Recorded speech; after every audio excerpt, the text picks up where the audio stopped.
তাহলে অঙ্কটা দেখো, প্রবলেম 51 নম্বর, যেটা C51। এখানে তোমাদের যেটা বললাম, অঙ্কগুলো কঠিন আসে না, সহজে আসে, তার ভিতর কথাবার্তা সহজই দেয়। এখন এই সহজের ভিতর কিছু জটিলতা কথার মধ্যে থেকে যায়। এই অঙ্কটা হচ্ছে এরকম।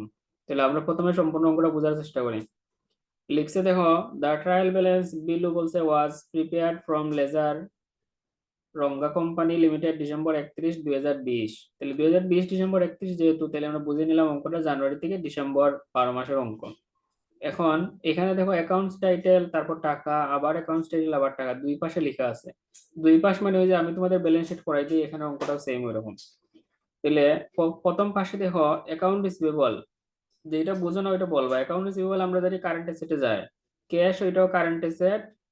ইনভেন্টরি এখানে আজকে হচ্ছে মূল পয়েন্ট। ইনভেন্টরি লেখার পর দেখো লিখে দিছে পাশে 31 ডিসেম্বর।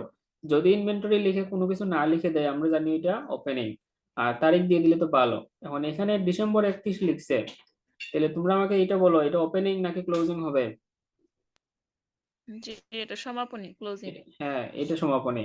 এখন আনএক্সপায়ার্ড ইন্স্যুরেন্স মানে অগ্রিম বীমা, মেয়াদ উত্তীর্ণ বীমা, যেটা মেয়াদ যায় নাই এখনো, এটাও চলতি সম্পদ। তারপর বিল্ডিং, এটা ফিক্সড অ্যাসেট। ডিভিডেন্ড, ডিভিডেন্ডের বাংলা বলো তো কি?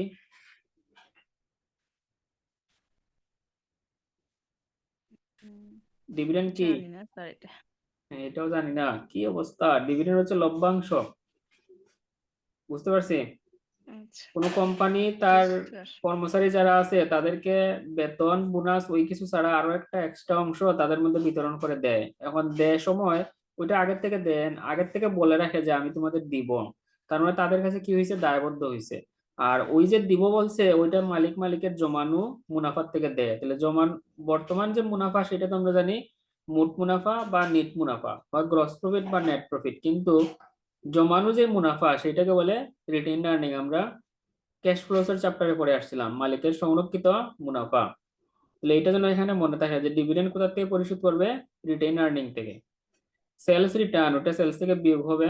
সেলস ডিসকাউন্ট, এটাও বিয়োগ হবে। এখানে দেখো কস্ট অফ গুড সোল্ড, আমরা জানি এটা অনেক কাজ করতে হয়, opening inventory, purchase, direct expense, আর সব কাজ কিছু আমাদের কমাই দিছে, কস্ট অফ গুড সোল্ড দিয়ে দিছে।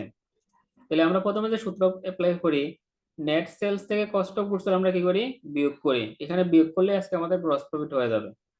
তারপর দেখো marketing expense, salaries expense, maintenance expense, এই তিনটেই হচ্ছে অপারেটিং এক্সপেন্স। আর টোটাল তো যোগফল দিছে। অন্য পাশে লিখছে সেলস এত টাকা, এটা নেট সেলসে বসবে। একুমুলেটেড ডিপ্রিসিয়েশন মানে 2020 সালের আগেও তারা বিল্ডিংটা ব্যবহার করছে, তার জমানো অবচয় টাকা হচ্ছে 22,000। তাহলে আমরা যখন বিল্ডিং লিখবো, এখান থেকে 22,000 টাকা বিয়োগ করে লিখবো। নোটস পেবল, এটা current liabilities. Accounts payable, current liabilities. Capital stock, এটা মূলধন। আর রিটেইন আর্নিং, এটা হচ্ছে সংরক্ষিত মুনাফা। এই রিটেইন আর্নিং এর সাথে সম্পর্কিত হচ্ছে কার, ডিভিডেন্ডের। তাহলে ডিভিডেন্ড পরিশোধ করলে রিটেইন আর্নিং কমে যাবে নাকি বাড়বে? কমে যাবে স্যার। কমবে। তারপরে হন এডিশনাল ইনফরমেশনের 1 নম্বরে যেটা লিখছে এটা দেখো, merchandise inventory on hand is বলছে 1,33,000। তাইলে এই যে মার্চেন্ডাইজ ইনভেন্টরি, এটা হচ্ছে মজুত পণ্য। এখন মজুত পণ্য এখানে বলছে হাতে থাকার কথা, এটা অন্য সময় বলবে এইভাবে যে অ্যাকচুয়ালি 1,00,000 এত টাকা।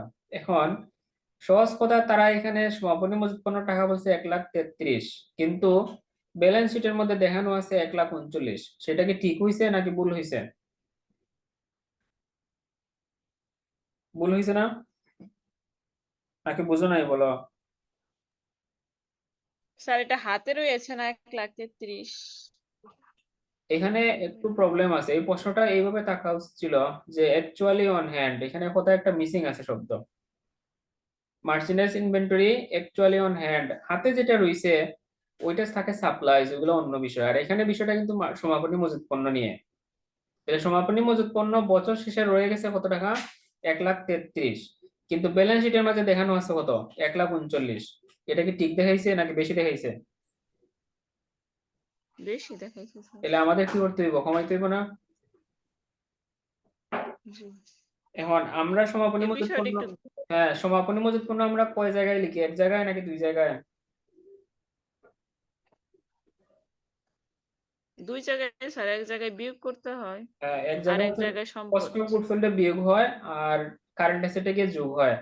তাহলে কারেন্ট অ্যাসেটের যে জায়গায় লেখার কথা ওই জায়গায় আমরা তো 1,33,000 লিখে দিব, এটা প্রবলেম না। এখন প্রবলেমটা হচ্ছে কস্ট অফ গুডস সোল্ড এখানে বিয়োগ হয়, কিন্তু আমাদের অঙ্কে কস্ট অফ গুডস সোল্ড সরাসরি দেওয়া আছে। এখন যেটা আমাদের বুঝতে হবে যে তারা কি করছে, তারা মার্চেন্ডাইজ ইনভেন্টরি বেশি দেখাইছে। তাহলে মজুত পণ্য যদি বেশি দেখায় তাহলে ব্যয় তারা কম দেখাইছে না বেশি দেখাইছে? বেশি দেখাইছে। না, ব্যয় কম দেখাইছে। ব্যয় কম দেখানোর মজুদ, কারণে হ্যাঁ। সম্পদ ব্যয় কম দেখানোর কারণে সম্পদ বৃদ্ধি পেয়েছে। হুম হুম। তাইলে আমাদের কি করতে হবে, আমাদের ওই যে মার্চেন্ডাইজ ইনভেন্টরি 1,39,000 ওইটাকে লিখতে হবে 1,33,000। আর কস্ট অফ গুডস সোল্ডের টাকা 4,31,000 আছে, ওইটার সাথে যে টাকা কম দেখাইছে ওইটা আমরা নিয়ে যোগ করবো। তাহলে কোন টাকা, 39,000 থেকে 33,000 বিয়োগ করলে 6,000। তার মানে কি দাঁড়াইলো, ব্যয় 6,000 টাকা বাড়তে হবে আর সমাপনী মজুত পণ্য 6,000 টাকা কমতে হবে। এইটাই এমন না। ক- ব্যয় 6,000 টাকা বাড়বে আর সমাপনী মজুত পণ্য 6,000 কমবে। কোন জায়গায় কমবে, ওই কারেন্ট অ্যাসেটে গিয়ে আমরা লিখবো 1,33,000। দেখো তো এটা ক্লিয়ার কিনা কথাটা। জি স্যার, ওই 6,000 টাকায় যে কস্ট অফ গুড সোল্ড এখানে যোগ এইটার হবে। সাথে যোগ হবে। হুম। ঠিক আছে, আর কিছু নাই। 2 number, unexpired insurance at the end of, বলছে ডিটারমাইন্ড বি টাকা 3,500। ওর মেয়াদ উত্তীর্ণ, মেয়াদ উত্তীর্ণ নাকি অনুত্তীর্ণ, এটা অনুত্তীর্ণ হবে। অনুত্তীর্ণ বীমার বাংলা যেটা হয়, অনুত্তীর্ণ বীমার পরিমাণ বছর শেষে 3,500 টাকা। তাহলে বছরের শুরুতে ছিল দেখো 5,000, আমার বছরের শুরুতে ছিল অগ্রিম বীমা 5,000, বছরের শেষে অগ্রিম বীমা আছে 3,500। তাহলে আমাকে এখানে বীমা খরচ লিখতে হবে কত, বলো? বাদ দিয়ে তারপর লিখতে হবে। হ্যাঁ বাদ খরচ দিতে হবে এই যেটা। তাহলে 5,000 থেকে 3,500 বাদ দিলে কত হয়, 1,500। সি নাম্বার, সাপ্লাইজ কস্টিং বলছে 1,200 টাকা ইউজ, তাহলে এটা সাপ্লাইজ এক্সপেন্স, যেহেতু উপরে কোনো সাপ্লাইজ ছিল না। আর তারপর দেখো মার্চেন্ডাইজ মেইনটেনেন্স এক্সপেন্স বলছে পার মান্থ 550, পার মান্থ যদি 550 হয় তাহলে আমাদের কি করতে হবে, 12 দিয়ে গুণ দিতে হবে। গুণ দেওয়ার পর আমরা দেখবো সেটা যদি বেশি হয়ে যায় আমরা যোগ অথবা বিয়োগ করব। Income tax for the determined year 1,500 টাকা, এটা হচ্ছে আয়কর। এখন আয়করের ক্ষেত্রে যে বিষয়, মালিক যে মুনাফা করে মুনাফার থেকে আয়কর দিবে, যেমন নেট প্রফিট আমরা যেটা জানি, তাহলে নেট প্রফিট বের করার পর সেখান থেকে কি করতে হবে, কর পরিশোধ করতে হবে 1,500 টাকা। আর এটা যেহেতু বকেয়া থেকে যাবে, আবার এটা চলতি দায়ে লিখতে হইব। বুঝতে পারছি? স্যার এই বিষয়টা আরেকটু ক্লিয়ার করে বলবেন। এখানে প্রথম কথা আমাদের হচ্ছে এইটা, যে একজন মালিক ব্যবসা বাণিজ্য করছে, ঠিক আছে, তার ব্যবসাতে মুনাফা হয়েছে। মুনাফা হওয়ার পর যদি ওই ব্যক্তির, আমরা আজকে ট্যাক্সের ক্লাসে দেখবো এই বিষয়টা, যে প্রত্যেক বছর কিছু মানুষের নির্দিষ্ট আয় যদি এর এত টাকা নির্দিষ্ট করা থাকে তার উপর যদি ক্রস করে, তাহলে সে সরকারকে কর দিতে হয়, যেটা প্রত্যক্ষ কর বলা হয়। সেই কর দেওয়ার সময় প্রথমে কর হিসাব করা হয়, হিসাব করা হওয়ার পর এটা আমার জন্য খরচ, আর আমি যেহেতু পরিশোধ করি নাই আমার জন্য সেটা কি, দায়। তাহলে আমার এখানে কাজ হচ্ছে নেট প্রফিট বা নেট ইনকাম যেটাই হবে সেখান থেকে আমি সেটা পরিশোধ করব, মানে বিয়োগ করে দিব। এখন তারপর কি কোথাও বলা আছে আমি সেটা পরিশোধ করে দিছি? নাই কিন্তু। তাহলে বুঝতে হবে সেটা কি হয়েছে, বকেয়া রয়ে গেছে, তার মানে কারেন্ট লাইবিলিটিস। ঠিক আছে,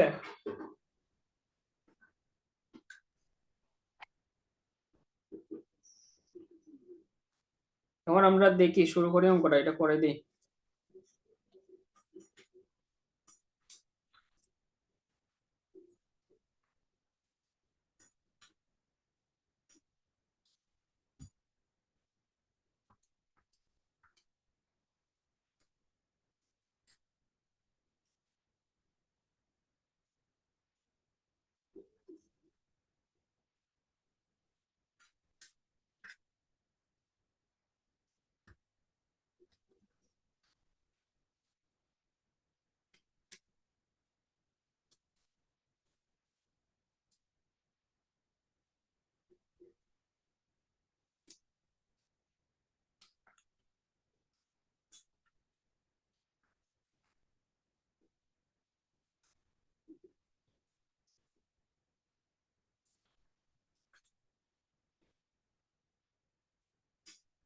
আমাদের অঙ্কে বলছে দেখো, prepare multiple income statement and classified balance sheet. তাহলে মাল্টিপল যেহেতু বলছে সবগুলা শিরোনাম দিয়ে কাজ করতে হইব।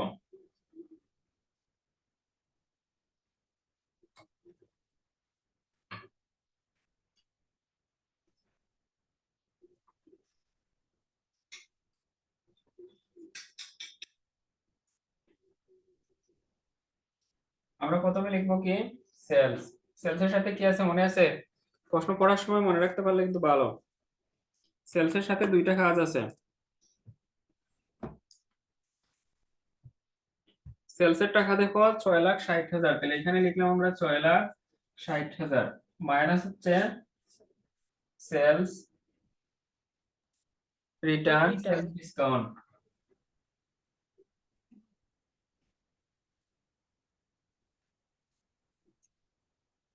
তাহলে সেলস রিটার্ন আর সেলস ডিসকাউন্টের টাকা হচ্ছে 32,000, 15,000। তখন আমরা এখানে বিয়োগ করি 32,000, 15,000।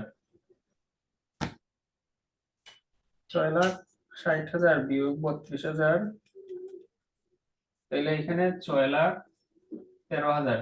এটার নাম কি? Net sales. Sales net sales থেকে বিয়োগ করতে হয় কস্ট অফ গুড সোল্ড। এবার আবার বলে দিই, কস্ট অফ গুড সোল্ড আমাদের প্রশ্নে দেওয়া আছে 6,04,31,000। আর আমরা যেটা প্রশ্ন করে বুঝতে পারছিলাম যে মজুত পণ্য এবং কস্ট অফ গুড সোল্ড দুইটা একটা একটার সাথে সম্পর্কিত। যদি মজুত পণ্য তারা কি করছে বেশি দেখাইছে, তাহলে তারা বলছে মানে আমার গুদামের মধ্যে সম্পত্তি বেশি রয়ে গেছে, তার মানে ধরে নিছে ব্যয় কম হয়েছে। আর আমরা দেখতে পাইছি যে ব্যয় আসলে বেশি হয়েছে, মজুত পণ্য কম হয়েছে। তাই আমরা এখানে কি করব, 4,00,000 যে 31,000, আর আমরা যেটা বুঝতে পারছি ব্যবধান কত 6,000, এটা মিলিয়ে 4,37,000 আমরা নিয়ে এখানে বিয়োগ করব। এই হচ্ছে আজকের অঙ্কের শর্টকাট কাজ। তবে কাজটার মধ্যে এই 6,000 এর কাজটা বুঝতে হইব যে এটা ব্যয় কম দেখাইছে না বেশি দেখাইছে। এটা ক্লিয়ার তো?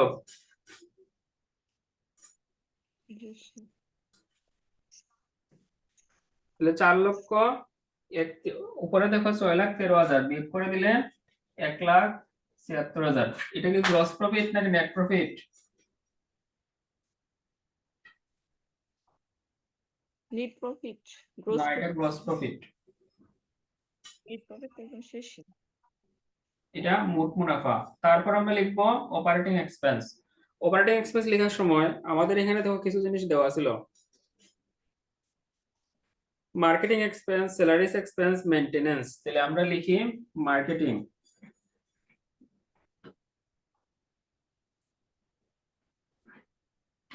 মার্কেটিং এর সাথে যেহেতু কিছু নাই, এটা আমরা সরাসরি লিখবো। তাহলে মার্কেটিং এক্সপেন্সের টাকা 4,000। তারপর স্যালারিজ, স্যালারিজ এক্সপেন্সের সাথে আমরা কিছু পাই নাই, তাহলে স্যালারিজ এর টাকাও লিখবো আমরা 1,12,000। তারপর আছে মেইনটেনেন্স।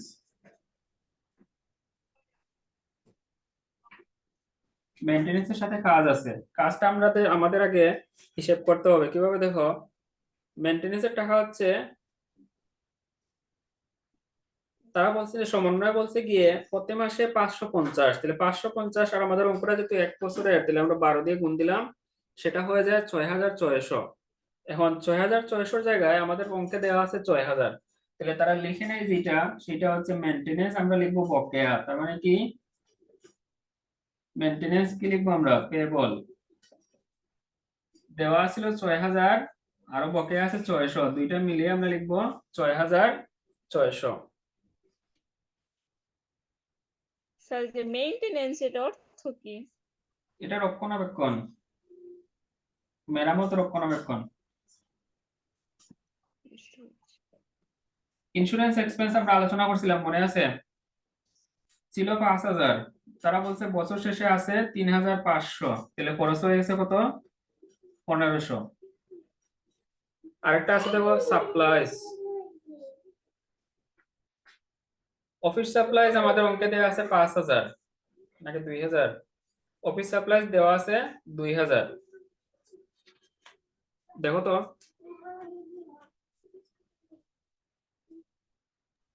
2,000ই তো।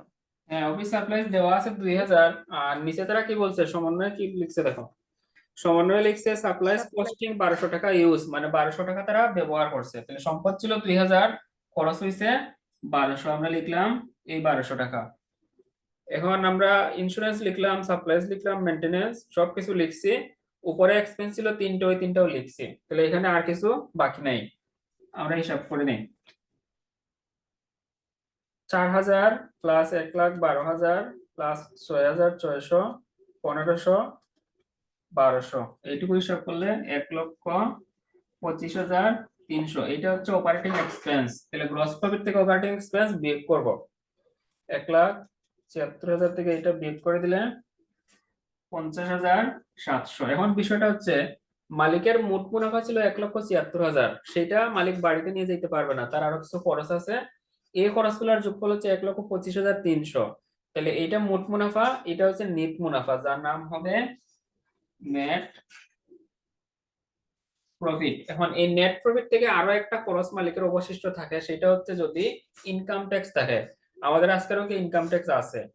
ইনকাম ট্যাক্স উল্লেখ আছে তো 1500 টাকা। অন্য সময় তোমাদের বলতে পারে এত পার্সেন্ট, যদি কোনো পার্সেন্টেজের কথা বলে যে 5%, 10% বা 20%, ওই টাকার উপর 20% অত পার্সেন্ট করে দিলে হয়ে যাবে। এখন ইনকাম ট্যাক্স যোগ হবে না বিয়োগ হবে, কি মনে হয়? বিয়োগ স্যার দিয়ে দিলে তো কমে যাবে এটা। হ্যাঁ বিয়োগ, বিয়োগ করে দিলে এখানে দেখো আরো টাকা আসবে।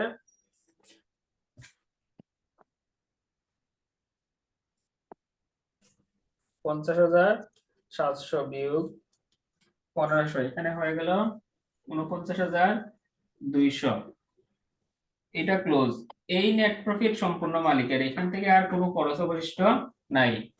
এই ছিল আমাদের আজকের ব্যালেন্স শিট, যেটা ব্যালেন্স শিট এতটুকুই।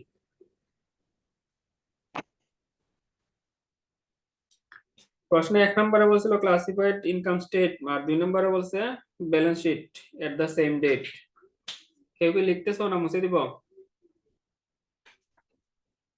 স্যার অর্ধেক লিখেছি, তারপরে বুঝতেছি, লিখলে বুঝা যাবে না। একটু লেখা শেষ করো।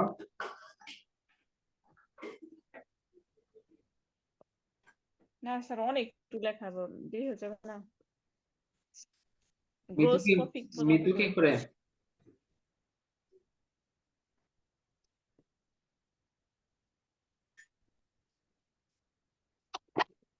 স্যার উঠাইতেছি একটু। লিখতেছো না বুঝতেছো? স্যার উঠাইতেছি।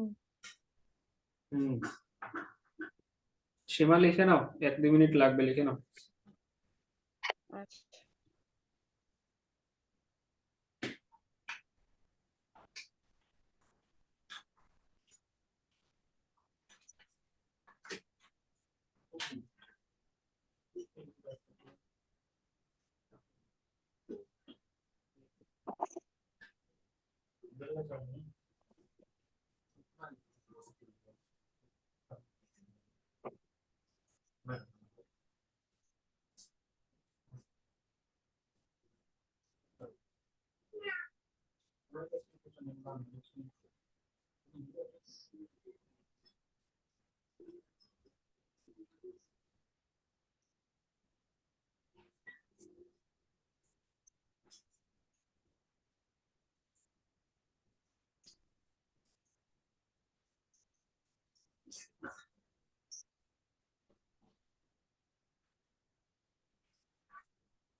স্যার হয়েছে।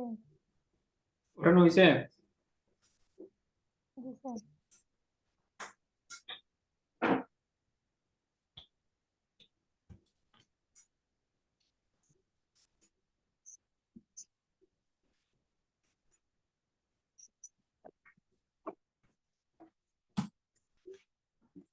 ব্যালেন্স শিট আমি যেভাবে দেখাই দিই দেখো ওইভাবে দেখাই, তোমরা ওইভাবে করো, অথবা নিচে নিচে যেভাবে সেভাবে করতে পারো।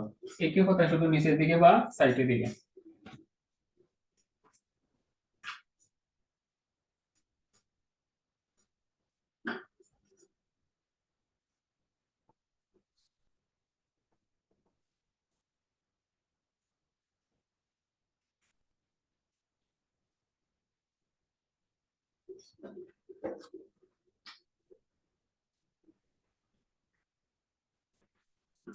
এবার দেখো এখানে আমরা প্রথমে উপরে আবার পড়া শুরু করি। যেমন প্রথমে সবার প্রথমে দেওয়া আছে অ্যাকাউন্ট রিসিভেবল, তাহলে আমরা যেটা করি কারেন্ট অ্যাসেটস, তারপর এখানে লিখি আমরা ফিক্সড অ্যাসেট। আমরা জানি টোটাল 5 ধরনের সম্পদ আছে, কিন্তু আমাদের অঙ্কে বাকিগুলো নাই। এখানে লিখবো কারেন্ট লাইবিলিটিস। লং টার্ম তো আমাদের প্রশ্নে নাই, তাহলে লিখতে পারি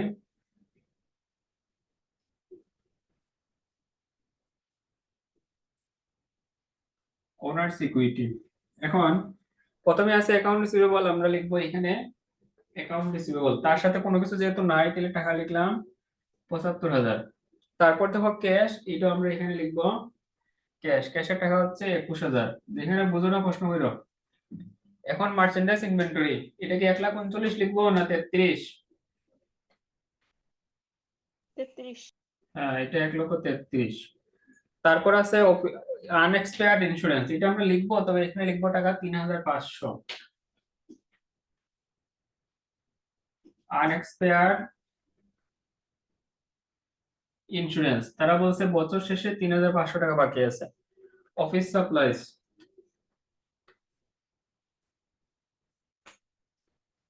অফিস সাপ্লাইজ এর বলছে ১২০০ টাকা খরচ হয়ে গেছে, তাহলে এখানে দেখাইতে পারো যে ৫,০০০ বিয়োগ ১৫০০ তখন ৩৫০০, আর এখানে দেখাইতে পারো ২,০০০ থেকে বিয়োগ ১২০০, তাহলে বাকি আছে কত ৮০০। এভাবে বিল্ডিং, বিল্ডিং লিখবো আমরা, বিল্ডিং এর টাকা হচ্ছে দেখো ১,৪৫,০০০। বিল্ডিং থেকে ব্যবহার হয়ে গেছে, এখানে লিখতে হবে অ্যাকুমুলেটেড ডিপ্রিসিয়েশন। এবার আমরা জানি এখানে আগের বছর অবচয় নতুন অবচয় দুইটা মিলে বিয়োগ হয়, কিন্তু আমাদের অঙ্কে আজকে বর্তমান বছরের কোনো অবচয় নাই, তাহলে আগের যে অবচয় আছে সেটাই বাদ দিব। সেটার টাকা হচ্ছে ২২,০০০। ১,৪৫,০০০ বিয়োগ ২২,০০০, তাহলে এখানে ১,২৩,০০০। তারপর আছে ডিভিডেন্ড, ডিভিডেন্ডের কাজ হচ্ছে এই ওনারশিপের পর এখানে আমাদের আরেকটা এক্সট্রা কাজ আজকে করতে হবে, সেটা হচ্ছে ওপেনিং রিটেইন আর্নিং। তাহলে ওপেনিং রিটেইন আর্নিং এর টাকা হচ্ছে আমাদের অঙ্কে দেখো ৭৪,৮০০। এই টাকার থেকে মালিক লভ্যাংশ পরিশোধ করবে, তাহলে ৭৪,৮০০ থেকে ডিভিডেন্ড পরিশোধ করবে কত টাকা লিখছে তারা ২৫,৮০০। এখন আরেকটা বিষয়, আমাদের অঙ্কে কিন্তু আজকে ক্যাপিটাল দেওয়া নাই, দেওয়া আছে ক্যাপিটাল স্টক, যেটা শেয়ার মূলধন বোঝায়, আর আমরা অন্য সময় যেটা করি শুধু ক্যাপিটাল। তাহলে ক্যাপিটাল স্টক যেটা, সেটা আমরা এখানে লিখে দিই ক্যাপিটাল স্টক। এখন কার বুদ্ধি আছে দেখো একটু বলো, ক্যাপিটাল স্টকের সাথে নেট প্রফিট যোগ করব নাকি রিটেন আর্নিং এর সাথে হিসাব করব, কোনটার সাথে? নেট প্রফিট আজকে ক্যাপিটাল স্টকের সাথে যাবে না রিটেন আর্নিং এর সাথে যাবে? রিটার্নিং এর সাথে কি করে হ্যাঁ, আয়ের সাথে যদি তাইলে হয়। ক্যাপিটাল স্টক যা আছে সেটা আমরা সরাসরি লিখে দেই ১,২০,০০০, আর রিটেন আর্নিং এর সাথে প্লাস করে দিই আমরা নেট প্রফিট। ইনকাম ট্যাক্স বাদ স্যার দেওয়ার হুম স্যার যে রিটার্নেড আর্নিংস এটা হচ্ছে মানে বছরের শুরু থেকে যে আয়টা হয় সেটা না। আগের বছরের জমানো যে আয় আছে, আগের থেকে জমানো আছে আয়, যেটা মালিকের সংরক্ষণ করা, আর সেইখান থেকে লভ্যাংশ পরিশোধ করে দিবে ২৫,৮০০, সেটা কমে যাবে। আর এই বছর আবার যেটা লাভ করছে সেটা এখানে যোগ হবে, যদি এই বছর ক্ষতি করতো তাহলে এখান থেকে বিয়োগ হইতো। আমরা কত লাভ করছিলাম ৪৯,২০০। তারপর আমরা লিখতে থাকি দেখো sales, sales discount, cost of goods sold, নিচের আর কোনো কিছু আসবে না কারণ সবগুলো এক্সপেন্স, আমরা ওগুলো লিখে দিছি। অন্য পাশে গিয়ে দেখো সেলস লেখা আছে, এটা বাদ, আমরা জানি ওগুলো একবার আসে। অ্যাকুমুলেটেড ডিপ্রিসিয়েশন লেখা শেষ। নোটস পেবল, অ্যাকাউন্টস পেবল কোথাও লিখি নাই, তাহলে এখানে লিখবো নোটস পেবল, অ্যাকাউন্টস পেবল ৭৪,০০০, ৬২,০০০। তারপর আছে ক্যাপিটাল স্টক লিখে দিছি, রিটেন আর্নিংও লিখে দিছি। নিচে গিয়ে দেখো মার্চেন্ডাইজ ইনভেন্টরি লেখা শেষ। আনএক্সপায়ার্ড ইন্স্যুরেন্স আমরা লিখছি, সাপ্লাইজ এটা ২ বার লিখছি, মেইনটেনেন্স এটাও ২ বার লেখা হয় না, এটা একবার লেখা হয়েছে, তাহলে এখানে লিখবো মেইনটেনেন্স কি ছিল? বকেয়া ছিল। খরচ বকেয়া থাকলে দায়। পেবল ছিল শুধু 600 টাকা। এটাও দুইবার এইভাবে পরে পরে দুইবার একবার মিলাই দিলে অঙ্ক হয়ে যাবে। সবার শেষে আছে ইনকাম ট্যাক্স ফর দা ইয়ার এত টাকা, সেটাও বকেয়া রয়ে গেছে। তাইলে ইনকাম ট্যাক্স পেবল কত টাকা পেবল আছে? 1500। এইটাও দুইবার হয়ে গেছে। এখন আর কোনো কিছু কাজ নাই, সবকিছু আমরা লিখে ফেলছি। তাহলে হিসাবটুকু বাকি আছে কোন জায়গায়? এইখানে 74,800, ওইখান থেকে বিয়োগ 25,800, যোগ হবে 49,200। তাহলে এখানে টাকা হচ্ছে 98,200। এটার একটা নাম আছে, এটার নাম হচ্ছে ক্লোজিং রিটেইনড আর্নিং। এখানে একটা বিষয় দেখো, এই যে জায়গাটা কোনো কোনো সময় তোমাদের আলাদাভাবে প্রশ্ন করতে পারে যে ক্যালকুলেট ক্লোজিং রিটেন আর্নিং, মানে সমাপনী রিটেন আর্নিং তৈরি করে দেখাও। তখন ওই জায়গাটা, ওই যে ওনার সিকিউরিটি আমরা আলাদা করে চক শিখছিলাম বা ওইটা আলাদা করা যায়, এই জায়গাটাও কিন্তু আলাদা অন্য চকে করা যায়। তোমাদের বইয়ের সমাধানে ওইটা আলাদা করছে। আর যদি আলাদা না বলে তাহলে আমরা কি করব, অঙ্কের ভিতরে এক জায়গায় লিখে দিব। ঠিক আছে, এবার দুই পাশ হিসাব করে দেখি। তাহলে এটা করি, এখানে ধরেন ক্যাপিটাল স্টক যদি না থেকে শুধু ক্যাপিটাল থাকতো, তারপরে কি রিটার্নিং আর্নির সাথে না, যোগ হইতে নিত? এই ধরনের অঙ্ক যে সময় থাকবে তখন অঙ্কটা হয়ে যায় শেয়ার বাজারের অঙ্ক, মানে মালিকের ত্রিমুখী অনেকগুলো ব্যবসা আছে, আর মালিক কিছু ব্যবসা বাজারে শেয়ারের দ্বারা বিক্রি করে দিছে। ওই ব্যবসাটা সম্পূর্ণ মালিক নিজে দেখাশোনা করে না, ওইটা যারা শেয়ার হোল্ডার আছে তারা দেখাশোনা করে। যখনই রিটেন আর্নিং এর বিষয়টা থাকবে তখন হয় ক্যাপিটাল স্টক থাকবে, না হলে ওইটার কোনো কিছুই থাকবে না, অথবা সেটাকে শেয়ার ক্যাপিটালও বলতে পারে। ঠিক আছে। হুম, এবার দেখো 75,000, 21,000, 1,33,000, 3,500, 800, 1,23,000,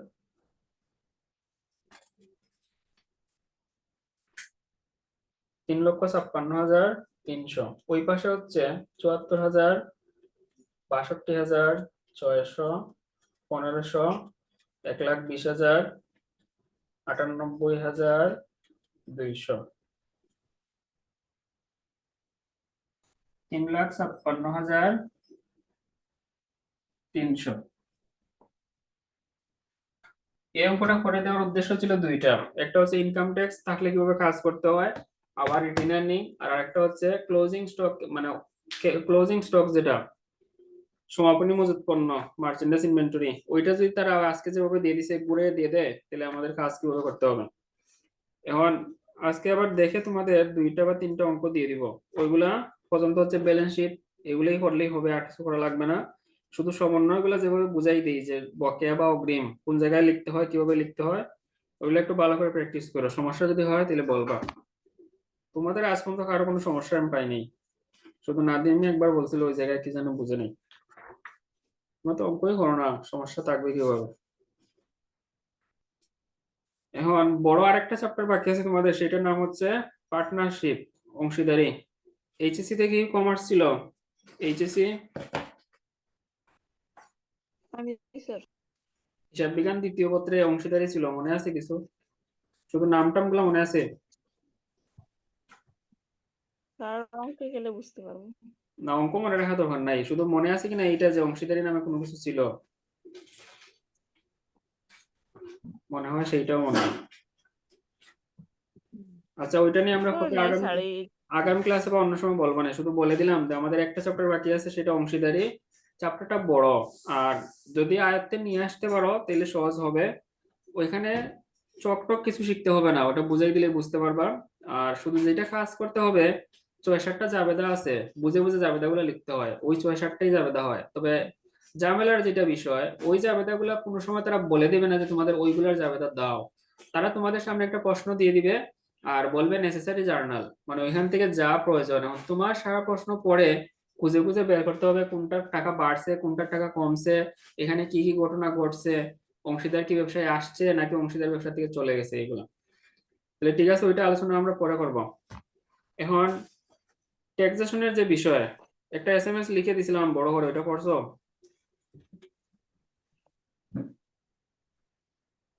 পড়ো নাই? ট্যাক্সেশনের বই স্যার প্রত্যেক বছর চেঞ্জ হয়।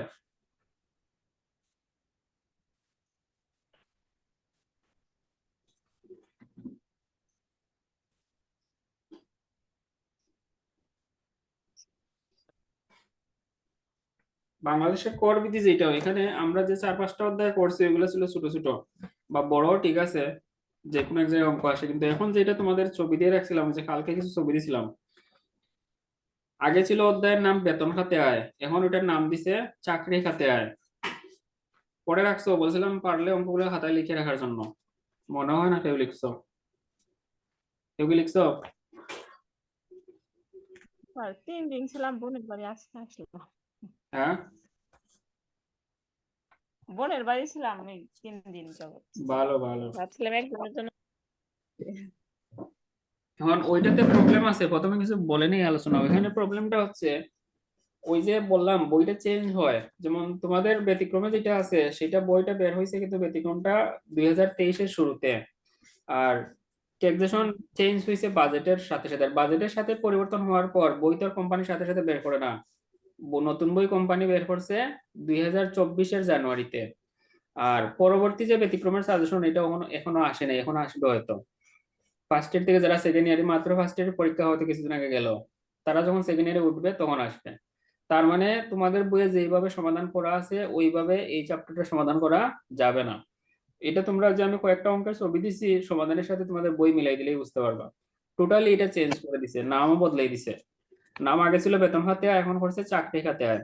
কিন্তু একদিক থেকে আমরা যেটা অ্যানালাইসিস করে দেখলাম স্যারেরা আর কি, আগে যেটা নিয়ম ছিল, মানে স্টুডেন্টের ক্ষেত্রে বুঝতে সুবিধাই হইতো, মানে যে কোনো জায়গায় যে কোনো কিছু লেখা যেত, কোনো বাধ্যবাধকতা ছিল না যে মনে করো অঙ্কের ভিতর 10টা আইটেম আছে, সেটা আমি কোনটা উপরে লিখবো কোনটা নিচে লিখবো কোন জায়গায় কোনটা লিখবো, সেটা কোনো শিরোনাম ছিল না। আর এখন যেটা করে দিছে এইভাবে, যে কারেন্ট অ্যাসেটের ভিতর লিখতে হবে, ফিক্সড অ্যাসেট এইরকম একটা শিরোনাম আছে, তার ভিতরের যে আইটেম ওইটা তার ভিতরেই লিখতে হবে, ওইটা অন্য জায়গায় লিখলে সেটা ভুলের মধ্যে পড়ে যায় এইভাবে।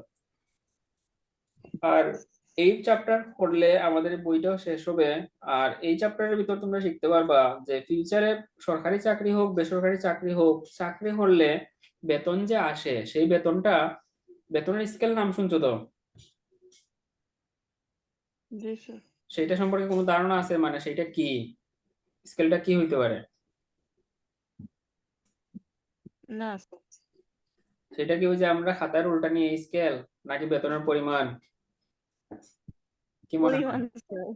পরিমাণের ভিতর পার্থক্য, সেটা সেটা হচ্ছে সোজা কথায় পার্থক্য, যে একজন চাকরিজীবী যখন চাকরি করবে, কথাগুলো কিন্তু ইম্পর্টেন্ট, ভালো করে বুঝছো। একজন চাকরিজীবী যখন চাকরিতে ঢুকবে তখন তার বয়স কিন্তু আমরা জানি বাংলাদেশের সরকারি চাকরির বয়স 30 বছর, তার মানে হইতে পারে সে 25, 26, 27, 28, 29 এইভাবে চাকরিতে ঢুকলো। আর রিটায়ার্ডের বয়স হচ্ছে 60 বছর। এই যে ধরলাম সে ঢুকছে 28 বছর বয়সে, আর রিটায়ার্ড করবে 60, তার মানে সে চাকরি করবে 33 বছর। এই যে 33 বছর চাকরি করবে, তার বেতনটা যখন সে ঢুকছিল তখন যদি বেসিক বেতন যেটা আমরা জানি সেটা যদি হয় 25,000, সারা জীবন কিন্তু সেই 25,000 থাকবে না, সেইটা একটা নির্দিষ্ট সময় পর, যেমন 3 বছর পর সেটা আরো 500 টাকা বৃদ্ধি পাইতে পারে। ওই 500 টাকা এইভাবে চুক্তি হইতে পারে যে ওই 500 টাকা আরো 5 বছর প্রতি বছর বাড়বে। তারপর হইতে পারে আরো 800 টাকা বাড়বে, আরো 1,000 টাকা বাড়বে, সাথে বাড়ি ভাড়া দেয় ওইটা বাড়বে, সাথে বোনাস দেয় ওইটা, মানে যা কিছু দেয় এইটাকেই বলে বেতনের স্কেল। বেতনের সাথে যা কিছু আছে সবগুলা মিলিয়ে, আর বেতন কতদিন কত তারিখ পর্যন্ত কিভাবে কত টাকা করে বৃদ্ধি পাবে, তখন ওই তার বেতনটা আমাদের হচ্ছে কাজ নির্ণয় করা। কিছু কি বুঝতে পারছি?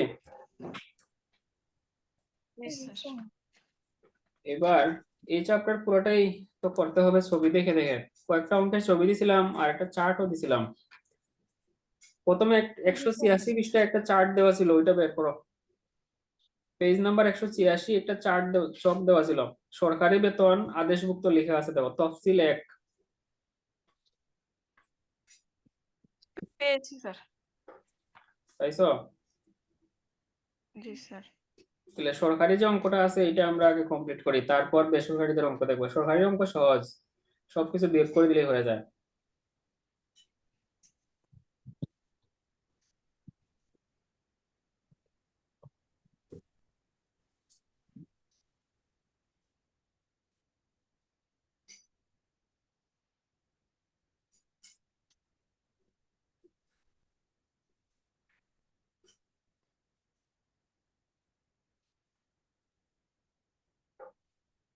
তাহলে এটা বুঝাই দিই, দেখো ক্লাসটা কেটে যাইতে পারে, আবার লিঙ্ক দিব।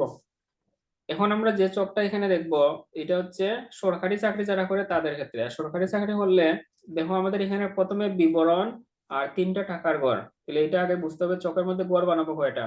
একটা হচ্ছে বিবরণ সমূহ, তারপর আয়ের পরিমাণ, কর অব্যাহতিপ্রাপ্ত আয় আর নিট করযোগ্য আয়। 3টা করে পার্থক্য হচ্ছে প্রথম করে মোট টাকা লিখতে হবে, 2 নম্বর করে আমরা শুধু ওই টাকা লিখবো যদি এটা কর মুক্ত আয় হয়, আর 3 নম্বর করে লিখবো যে এই টাকার উপর কর ধার্য করা হবে।